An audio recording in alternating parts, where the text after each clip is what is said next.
नमस्कार प्रणाम भोजपुरिया भैया लोग और सब बताएं कैसे बानी रहुआ सब है। उम्मीद करता नहीं रहुआ सब ठीक ठाक होखा भैया और हमहू ठीक बानी। आज उपस्थित बानी रहुआ सबके बीच में लेके एकदम सुपर हिट कांवर गीत, बहुत बढ़िया गीत के रचना के लिए बानी और दिल से बताओ नहीं भैया कि एकर लाइव म्यूजिक बनवा के बढ़िया से गायकी कर दे तनी कोरस करवा के तो गाना 100% सावन गीत बच जाई भैया।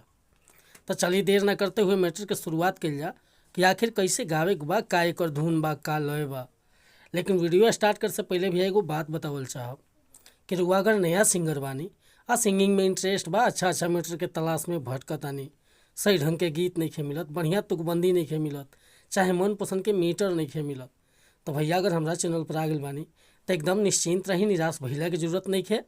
रुआ जैसन भी मीटर चाहत हो कब लिखवावे के बिल्कुल उचित चार्ज पर रुआ के फर्स्ट क्लास के गाना मिल जाए भैया। काहे कि हम हर तरह के गीत लिखेनी, हिंदी में, भोजपुरी में, ट्रैक पर, नया सॉन्ग, कोनो प्रकार के मीटर लिखवाओ बा, जैसे कि sad song, love song, orchestra song, romantic song, धोबी गीत, पूर्वी गीत, खेमटा डफरा, कोनो मीटर चाहिए बेहिचक रुआ हमारा कॉन्टैक्ट नंबर पर संपर्क कर सकीला। डिस्क्रिप्शन में हमारा कॉन्टैक्ट नंबर बा।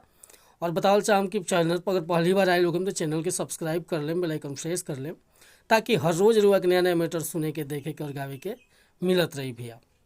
आज के मीटर देखी, बाबा के द्वार पर एगो भक्त चलल बा कांवर उठा के, लेकिन सुइया पहाड़ पर जब चढ़ाई करता तो ओकरा पाँव में कंकड़ चुभ गइल बा, चलल नहीं खे जात, कांवर के भार नहीं खे साथ, बेचारा का कहता बाबा से कि चलल नहीं जाता, पहुआ पिराता, चुभल बाबे कंकड़, भोले बाबा फेरी ना नजरिया, ए भोले बाबा फेरी ना नजरिया, आई कैसे ले के कामर, भोले बाबा फेरी ना नजरिया, आई कैसे ले के कामर, भोले बाबा फेरी ना नजरिया, कि चलल नहीं जाता, पहुआ पिराता, चुभल बाबे कंकड़, भोले बाबा फेरी ना नजरिया, अरे आई कैसे ले के कामर, भोले बाबा फेरी ना नजरिया, आई कैसे ले के कामर, भोले बाबा फेरी ना नजरिया।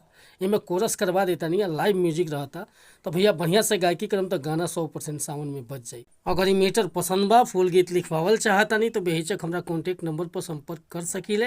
हमार कॉन्टैक्ट नंबर बाटे 8874473128। कोनो प्रकार के मीटर लिखवावे खतरा चाहे नया म्यूजिक बनवावे खतरा कॉल या व्हाट्सअप कर सकता नहीं भैया। अब वीडियो पसंद आई तो एगो लाइक करब, कमेंट करब, चैनल पर पहली बार आई लोग तो चैनल के सब्सक्राइब कर ले। मिला तानी फिर से अगला वीडियो में कुछ नया गाना के साथ, तब तक ले मती चाहता नहीं। नमस्कार प्रणाम धन्यवाद भैया।